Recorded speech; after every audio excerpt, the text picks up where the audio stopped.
So I read what you wrote recently. I saw it in the Regina Leader The Post. op-ed, yeah, the op-ed. You believe that King Charles should be commended. Why do you feel that way?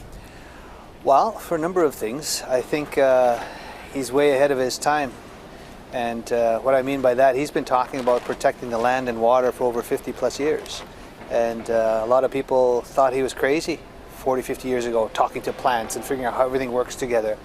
And I say he's way ahead of us, and he's a leader ahead of his time. Because of that, he's recently created two very key initiatives. One's called the Terra Carta, and the other one is the Sustainable Markets Initiative, the SMI. And you're involved with the Sustainable Markets Yes, Initiative. I am, yes. And why is that? What is it that drew you to that? Well, his invitation. His invitation to come and help.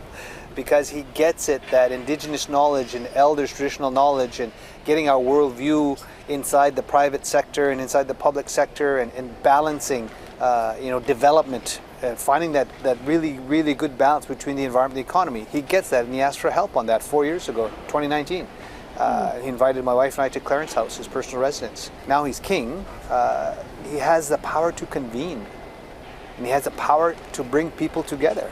What is the Sustainable Markets Initiative? What's its aim? Its aim is to basically get corporations and companies and nation states and everybody else to put the planet first, nature first in their business planning models. You can quantify keeping the forest then as opposed to cutting it down because it captures carbon.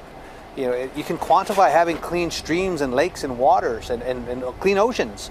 And so the whole goal of the Sustainable Markets Initiative is to have sustainable development globally, which really means a sustainable future for our children and grandchildren and those yet unborn. Which is in keeping with Indigenous values and teachings. That's why we have a strong connection. Right. And you first met him in 2001. Yes. What did you make of the man? Well, again, we thought he was a very gifted individual, very down to earth, very warm, very caring, very interested in learning from our elders. He was really humbled when we blanketed him with a star blanket. And he was very humbled and touched when late Elder Gordon Oakes from Nicanite First Nation bestowed the name upon him. Gave him a Cree name. Kiskalpi Simoa Miu Kanawa Pamago in Cree. And in English, basically what it means is the sun watches over him in a good way. The sun protects him and watches over him in a good way. There are people, Indigenous leaders and Indigenous people who say the monarchy really has no place anymore. You totally, feel differently. Totally disagree with that. People that say that don't really have a true understanding about the spirit and intent of the treaty relationship we have with the Crown. People that say that the monarchy should be done away with and forgotten about do not get ceremony and the sanctity of agreement and the sanctity of this covenant that was made when my chief, Little Black Bear, entered into treaty with the Crown and Right of Great Britain via the Treaty Commissioner who was representing the Queen Victoria.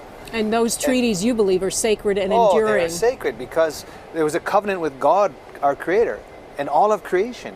Who are we now to question that if you believe in ceremony and what our elders have done through the pipe and through our sweat lodge ceremonies and our Sundance ceremonies? We can't break that. That's why we have this covenant with the Crown, the monarchy.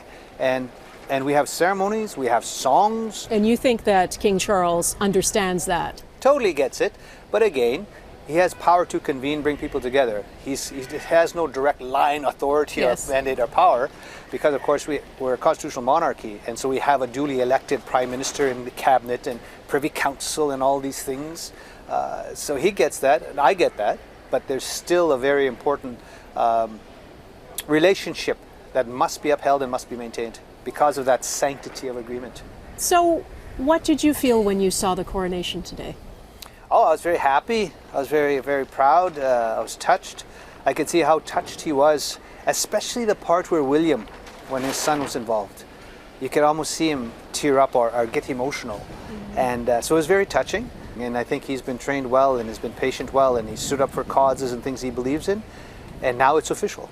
He's been anointed with the oil. He's been anointed in their proper way.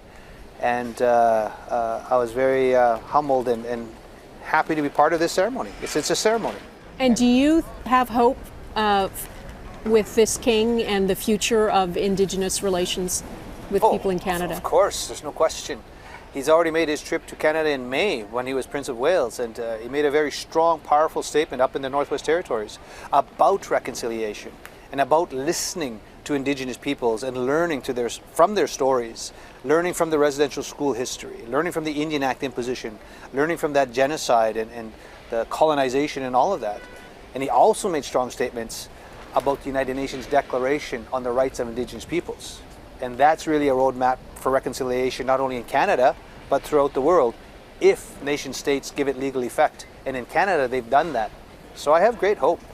To me, this monarch, this newly minted or newly crowned king gets it. He understands it. And there's no question, there's great hope for the future. Thank you so much for speaking with us. Thank you for the opportunity.